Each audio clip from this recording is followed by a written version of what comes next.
오늘 설교 제목은 믿음은 과거를 문제 삼지 않고 새일을 기대하는 것입니다. 믿음으로 행하는 것이 어떤 것이냐? 과거를 문제 삼지 않는 것입니다. 나의 과거를 문제 삼지 않을 뿐만이 아니라 다른 사람의 과거까지도 문제 삼지 않는 것입니다. 이상한 그리스도인들이 가끔 있어요.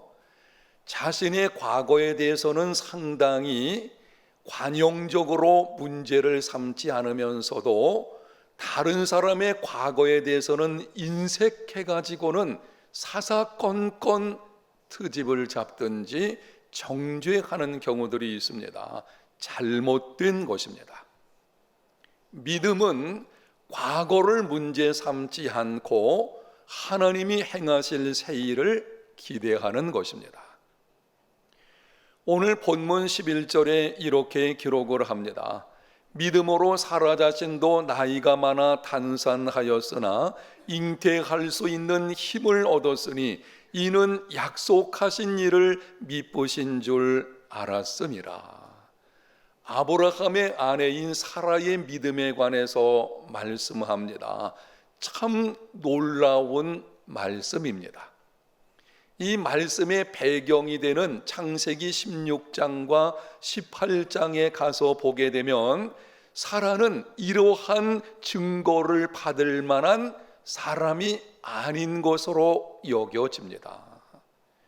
창세기 16장에 보면 아브라함이 말씀에 순종해서 약속의 땅인 가나안에 들어왔습니다.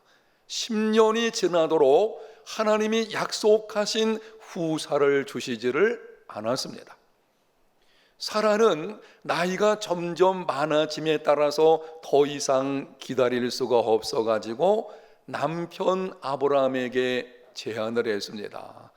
여종 하갈을 당신에게 줄 터이니 여종과의 사이에서 아들을 낳으면 좋겠다. 아들이 낳게 되면 그 아들을 내 아들 삼아서 키우려고 하는, 당시 세상 관습을 따라서 그런 일을 하려는 것입니다. 하나님께서 분명히 약속하셨습니다.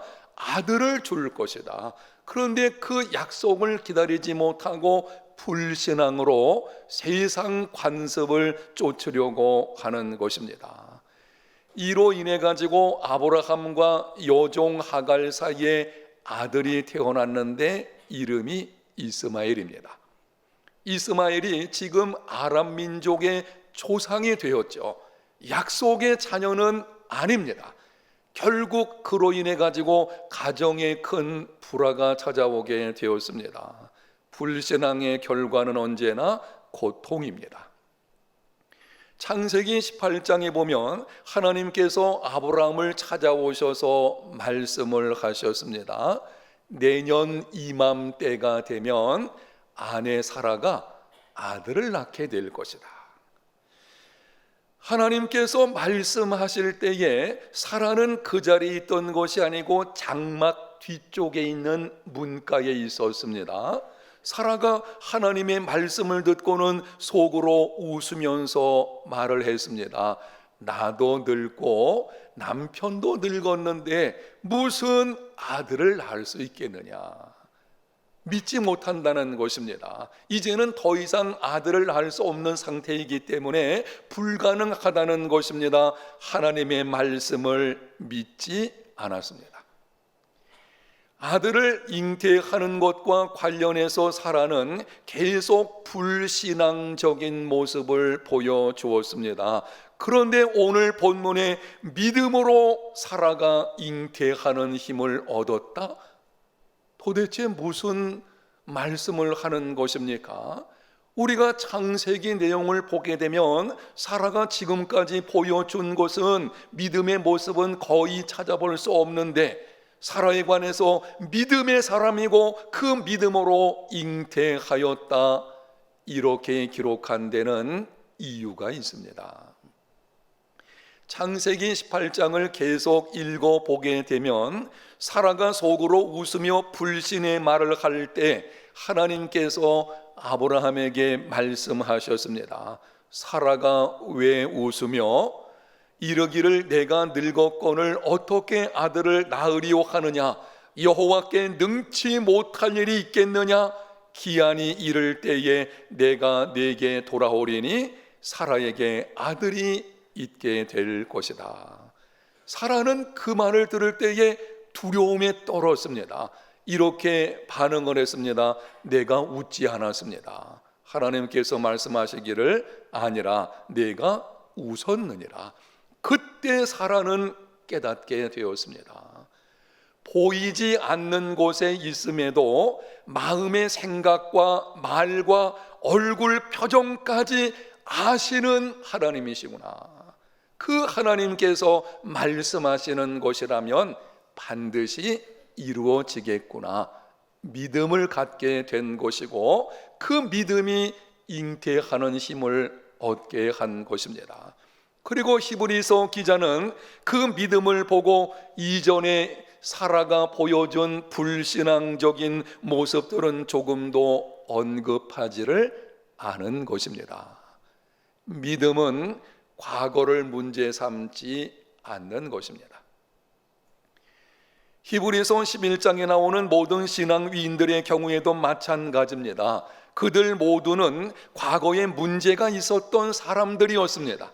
노아는 술에 잔뜩 취해가지고 부끄러운 모습을 드러낸 사람이었습니다. 아브라함은 자기의 일신을 위해서 아내를 누이라고 2번씩이나 거짓말한 사람입니다. 노아는 좀 전에 말씀을 드렸고요, 모세는 분노에 사로잡혀서 하나님의 거룩하심을 드러내지 못함으로 약속의 땅에 들어가지를 못했습니다. 여호수아는 성급하게 행함으로 백성들에게 원망을 들은 사람이었습니다. 라합은 여리고성의 기생으로 몸을 팔던 사람이었습니다. 그런데 히브리서 11장에는 그들의 실패와 허물에 대하여 한마디도 언급하지를 않습니다. 여러분, 누구든지 어떤 인생을 살아왔든지 지금까지 죄로 점철된 삶을 살아왔어도 이제라도 하나님을 신뢰하고 믿음으로 나오기만 하면 하나님은 과거를 문제 삼지 않으십니다. 믿음은 과거를 문제 삼지 않는 것입니다. 예수님께서 십자가에 달리셨을 때에 한편 강도가 외쳤습니다. 예수여, 당신의 나라에 임하실 때에 나를 기억하소서. 참 뻔뻔합니다.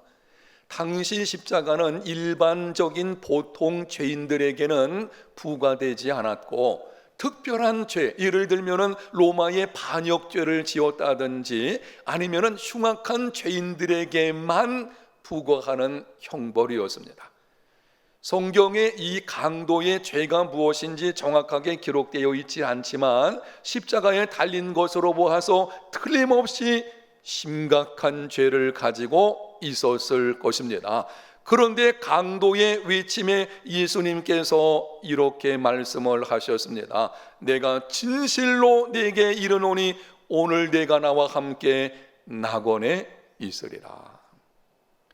강도가 구원을 요청했을 때에 예수님은 너 지금까지 선한 일 몇 번이나 했느냐? 너 종교 생활은 해보았느냐? 혹시 어렸을 때에 할례를 받기는 했느냐? 한마디 말씀하지 않으셨습니다. 오직 강도의 마음속에 있는 믿음을 보셨고 그 믿음으로 용서하시고 천국을 약속하셨습니다. 믿음은 과거를 문제 삼지 않는 것입니다. 누가복음 15장에는 탕자의 비유가 나옵니다. 정확하게 말씀을 드리면 하나님을 떠난 두 아들의 비유입니다. 큰아들도 하나님을 떠난 자리에 있었고 둘째 아들도 하나님을 떠난 자리에 있었습니다. 그런데 둘째 아들은 아버지께로 돌아왔고 큰아들은 안 돌아왔죠. 사실 그 비유에서 더 심각한 것은 큰아들의 문제였어요. 그러나 오늘 둘째 아들에 관해서 말씀을 드리면, 이 둘째 아들이 아버지에게 자기 몫의 재산을 달라고 하여 받아가지고는 먼 나라로 가서 허랑방탕하게 살았습니다. 그 땅에 흉년이 들어가지고 추려 죽을 지경이 되어서야 사람들이 하나님께 돌아오는 것을 보게 되면 대개 이렇죠. 추려 죽을 지경이 되어서야 아버지를 생각하고 아버지의 집으로 돌아오게 되었습니다. 그런데 아들이 돌아왔을 때에 아버지는 과거를 묻지 않았습니다. 그 많은 돈을 가지고 어떻게 탕진했는지, 왜 그러한 삶을 살았는지, 앞으로 인생을 어떻게 살 것인지 한마디도 묻지 않았습니다. 아들이 아버지에게 이렇게 말을 합니다. 아버지, 내가 하늘과 아버지에게 죄를 져가지고 이제는 아들이라 칭함을 감당하지 못하겠사오니 품꾼들 중 하나로 써주시면 좋겠습니다. 그러나 아버지는 거기에 대해서 이런 반고하지 않으시고 가장 좋은 옷을 내어다가 입혀 주었습니다. 손에 가락지를 끼고 발에 신을 신겨 주었습니다. 성대한 잔치를 베풀었습니다. 비유에서 아버지는 하나님을 가리키는 것입니다. 누구든지 하나님을 떠났던 길에서 돌아오면 하나님께서는 과거를 문제 삼지 않으십니다. 용서하여 주시고 새 사람으로 만들어 주십니다.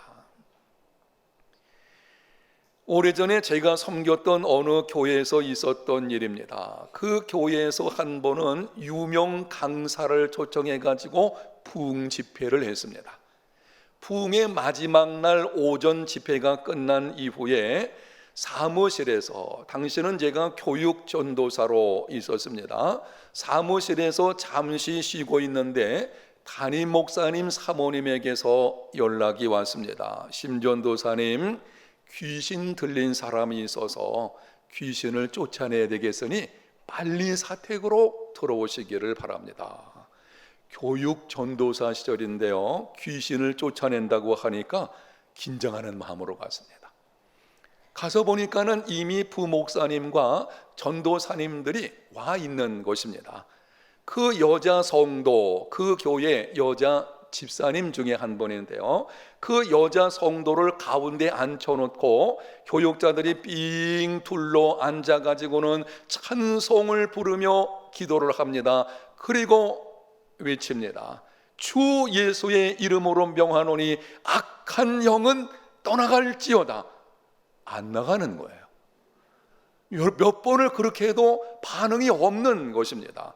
그런데 그런 와중에 갑자기 이 부목사님이 환상 같은 것을 보게 되었는데요, 그 여자 성도의 모습이 보이는데 위에는 흰 옷을 입고 밑에는 검은 옷을 입고 있는 것입니다.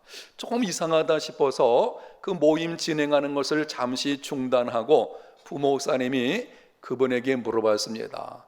10가지 계명 중에 마음에 걸리는 것이 무엇입니까? 여자 성도가 말하기를 7번째 계명이 마음에 걸립니다. 부목사님이 여기에 뭔가 있구나 싶어가지고 다른 교육자들은 다 내보내고 그분과 상담을 하게 된 것입니다. 상담 내용을 인즉 이 성도가 청년 시절 사촌 오빠와 근친상간의 죄를 범했습니다. 그런데 그 죄책감이 물려와서 견딜 수가 없는 겁니다. 그 일에 대한 죄책감이 너무 심하다 보니까 이 부흥 집회 때는 죄를 강조하잖아요. 부흥 강사가 죄에 대해서 말할 때마다 가슴이 뜨끔뜨끔하고 이 죄책감을 견딜 수 없다 보니까는 결국은 정신착란 증상이 찾아오게 된 것입니다. 귀신 들린 게 아니어서요. 귀신 들리지 않고 정신착란인 사람한테 귀신아 나가라 그러니 나갈 곳이 있어야 나가죠. 이제 착각을 하게 된 것이죠. 여러분, 이해를 돕기 위해서 질문하겠습니다. 이 여자 성도의 경우 가장 큰 문제가 무엇입니까? 오래전 청년 시절에 사촌 오빠하고 근친 상간에 죄를 지은 것, 그것이 가장 큰 문제이겠습니까?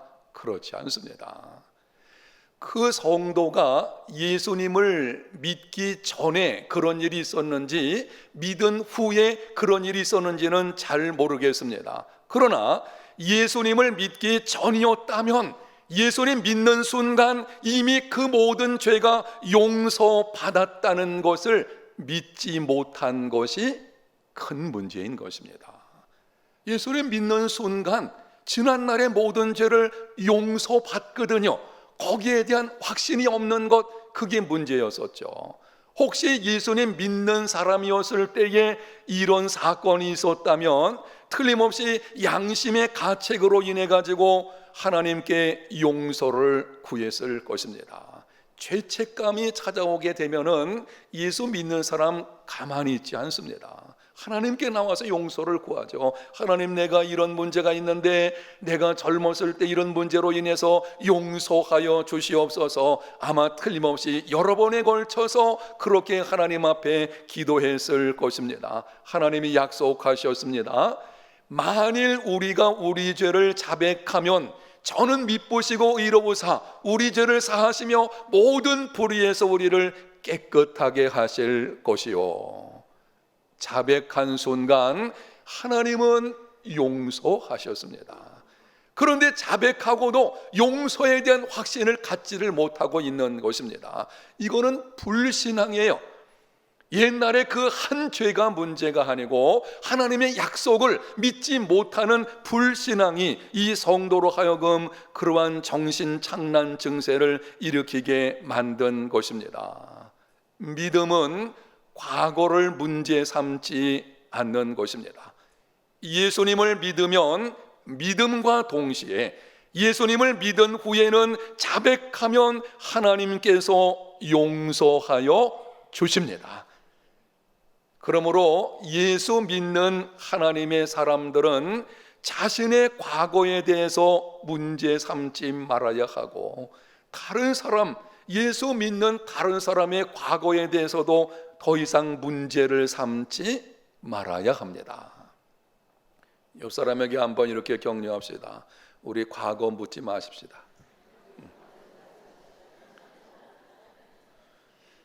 예수님을 믿음으로 하나님께 나오기만 하면 무조건 용서하여 주시고 더 이상 문제 삼지 않으신다. 여러분, 어떻게 이런 일이 가능하겠습니까? 용서는 반드시 대가를 치르는 것이 있습니다. 내가 누구에게 상처를 받았는데 그 사람을 무조건 용서한다는 것은 그 아픔을 내가 치르겠다는 거예요. 대가 치름 없이 용서 없습니다. 누군가가 나를 용서한다는 것은요, 내가 치러야 할 것을 그 사람이 대신 치르겠다는 것입니다. 우리가 예수님께 나와서 믿음으로 그리고 하나님께 돌아가기만 하면 지난날의 모든 죄와 허물들, 그 모든 것을 하나님이 용서해 주신다. 어떻게 그런 일이 가능한 것입니까? 예수 그리스도께서 이미 우리의 모든 죄와 허물 그리고 비참을 십자가에서 대신 담당하셨기 때문입니다.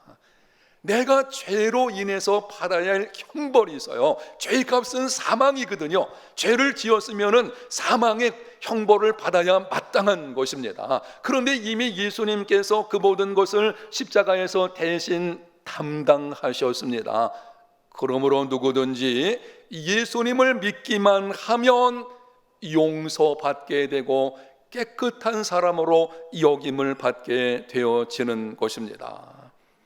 더 이상 과거를 하나님께서 문제 삼지 않으십니다. 새로운 피조물 하나님의 자녀로 삼아 주십니다. 여러분, 그러므로 예수님을 믿는 하나님의 자녀들은 과거를 대하는 생각과 태도를 바꾸어야 합니다. 믿음은 인식 전환을 가져오게 되는데요, 예수님 믿는 사람 그리고 믿음으로 행하는 사람들은 어떤 사건을 바라볼 때에 생각이 달라지는 거예요. 과거에 대한 생각이 어떻게 변화되어지는지, 믿음의 사람에게 과거는 앞잡이가 아니고 디딤돌입니다. 한번 따라 합시다. 믿음의 사람에게 과거는 앞잡이가 아니라 디딤돌이다. 믿음이 없는 사람은 과거를 앞잡이로 삼습니다. 과거에 매여 살아갑니다. 과거의 죄와 실패들, 상처들이 자신의 미래를 결정하게 합니다. 후회와 탄식으로 가슴앓이하며 불행한 인생을 살게 됩니다. 그러나 믿음의 사람은 과거를 디딤돌로 생각합니다.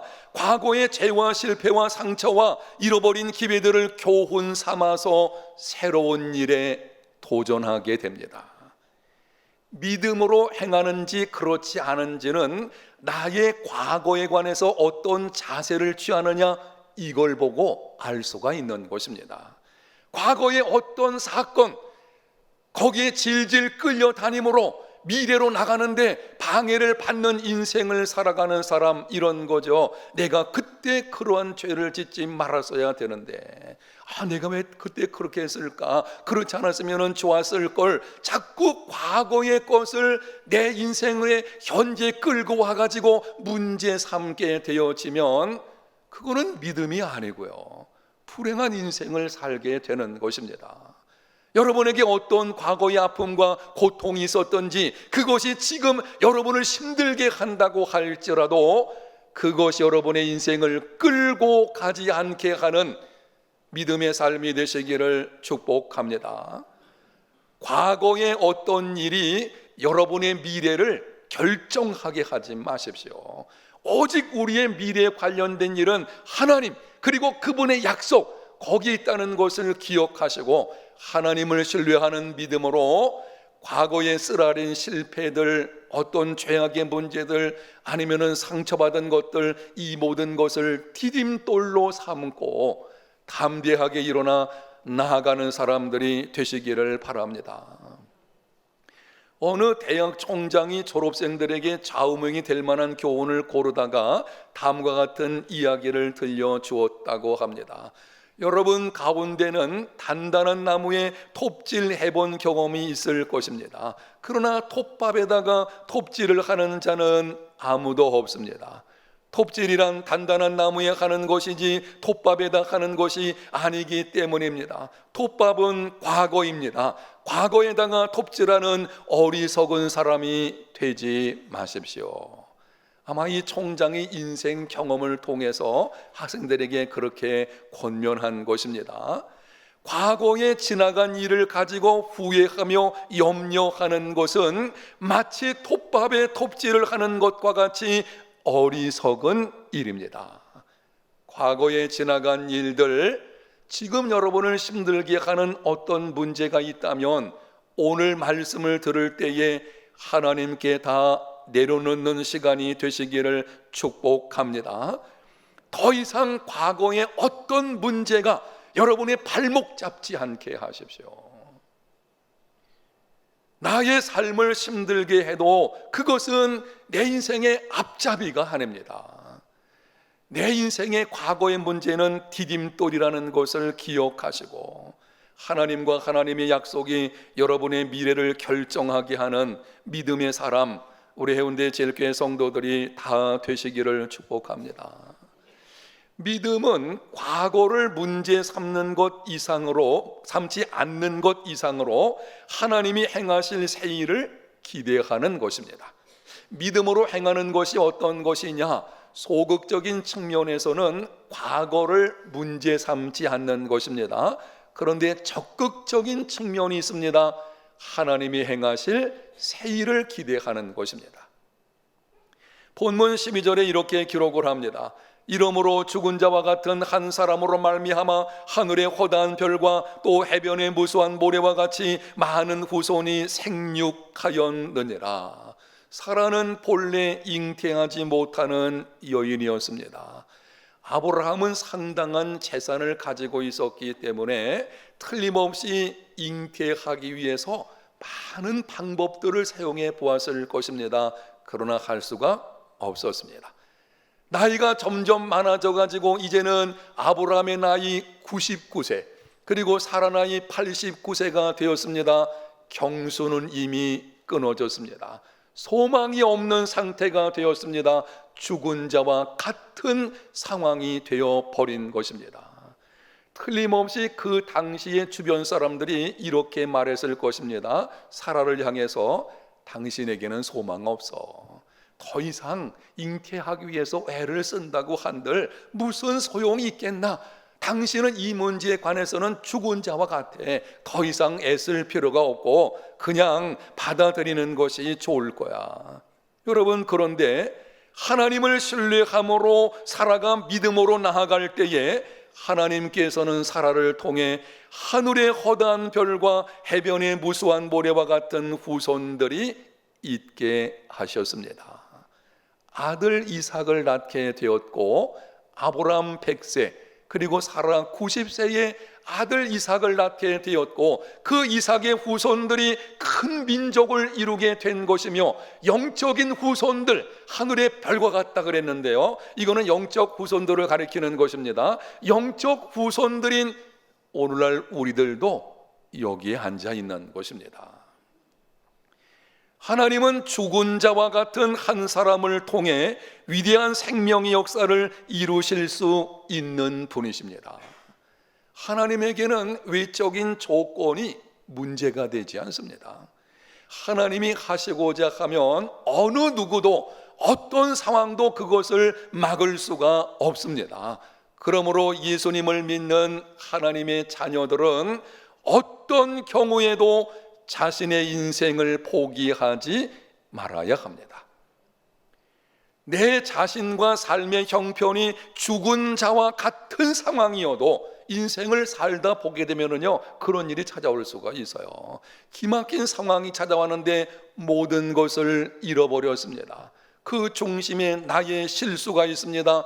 더 기막힌 거죠. 쓸모없는 사람처럼 생각이 여겨지게 되고 내 인생에 대해서 이제는 죽은 자와 같다, 이런 상태가 된다고 할지라도 우리와 함께 하시는 하나님은 죽은 자와 같은 한 사람을 통해 위대한 생명의 역사를 일으켜내시는 분이십니다.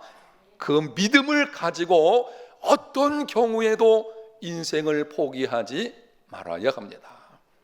낙심하지 마십시오. 염려하지 마십시오. 과거의 그 문제로 인해서 잠 못 이루는 이런 삶에 되지 마시고, 전능하신 하나님, 그 위대한 일을 행하시는 하나님이 지금도 우리와 함께 계신 줄로 믿습니다. 그분을 신뢰하고 그분의 약속을 붙들고 믿음으로 나가면 하나님의 위대하신 역사가 우리의 삶에 나타나게 되는 것입니다. 믿음은 하나님의 일하시게 합니다. 믿으면 새 일을 경험하게 될 것입니다. 신약 성경에 보면은 막달라 마리아라는 여인이 나옵니다. 여러분이 알고 계십니다. 7 귀신 들린 여인이었었는데요, 한 사람에게 한 귀신이 들어가도 그 인생은 참 비참합니다. 아주 오래전에 제가 그 귀신 들려가지고 막 소리치면서 자기 몸을 해하는 어떤 사람을 지나다가 본 적이 한 번 있었는데요, 귀신이 하나만 들어가도 그 인생은 진짜 불행하고 비참합니다. 그런데 이 마리아에게는, 막달라 출신의 마리아에게는 7 귀신이 들어간 것입니다. 여러분 생각을 해보세요. 그 인생이 어떻겠는지. 더럽고 냄새가 납니다. 인간 대접을 받지 못합니다. 소망이 없는 죽은 자와 같은 인생입니다. 정말 그 여인을 바라볼 때에 저 여인의 인생은 끝났다, 바로 그런 상태였어요. 그런데 어느 날 예수님을 만나게 되었습니다. 예수님을 믿게 되었고 예수님께서 속에 있는 귀신들을 쫓아내 주셨습니다. 온전한 사람이 되었습니다. 그녀의 인생이 송두리째 변했습니다. 누가복음 8장에 보게 되면은 당시 사회적으로 지체가 높은 여인과 그리고 정결하게 믿음 생활을 힘쓰는 여인들하고 이 막달라 마리아가 함께 예수님과 제자들을 섬기는 것을 볼 수가 있습니다. 예수님을 만나면 소망 없는 인생이 소망이 있는 인생으로 변화됩니다. 주 예수를 믿으십시오. 예수님 만나고 믿음으로 행하면 무익한 인생이 유익한 인생으로 변화가 됩니다. 이제는 믿음으로 살아가는 삶이 되시기를 바랍니다. 인생에 어떤 장애물이 있어도 결코 포기하지 마십시오. 하나님을 신뢰함으로 약속을 붙들고 믿음으로 나아가십시오. 하나님께서 우리에게 약속하셨습니다. 이사야 43장 18절과 19절 영상에 있는 말씀을 같이 한번 읽어보겠습니다. 너희는 이전 일을 기억하지 말며 옛날 일을 생각하지 말라. 보라, 내가 새 일을 행하리니 이제 나타낼 것이라. 너희가 그것을 알지 못하겠느냐? 반드시 내가 광야의 길을, 사막의 강을 내리라. 사랑하는 성도 여러분, 이 약속의 말씀을 내게 주시는 말씀으로 받아 하나님을 신뢰함으로 믿음으로 행하는 삶이 되시기를 바랍니다. 이전 일을 기억하지 말고 옛날 일 생각하지 마십시오. 이제는 믿음으로 하나님이 행하실 새 일을 기대하십시오. 하나님께서 반드시 광야 같은 인생의 길을 내어주실 것이고 사막 같은 인생에 넘치는 풍성한 은혜의 강물로 채워주실 것입니다. 믿음이 무엇입니까? 과거를 문제 삼지 않고 하나님이 행하실 새 일을 기대하는 것입니다. 이 믿음으로 믿음을 따라 주어지는 하나님의 능력의 역사를 경험하는 삶이 다 되시기를 예수님 이름으로 축복합니다. 하나님 아버지, 우리 해운대 제일교회에 속한 모든 성도들 믿음의 사람들이 되게 하여 주시옵소서. 믿음으로 과거를 문제 삼지 말고 하나님이 행하실 새 일을 기대하며 살아가는 이런 사람들 되게 하여 주시기를 원합니다. 과거 여러 가지 많은 사건들과 또 기막힌 일들이 지금 마음을 힘들게 한다고 할지라도 성령님 도와주셔서 이제는 그 모든 것을 내려놓고 하나님이 주실 은혜 역사를 소망하고 기대하며 살아가는 이런 사람들이 다 되게 하여 주시옵소서. 예수님 이름으로 기도합니다. 아멘.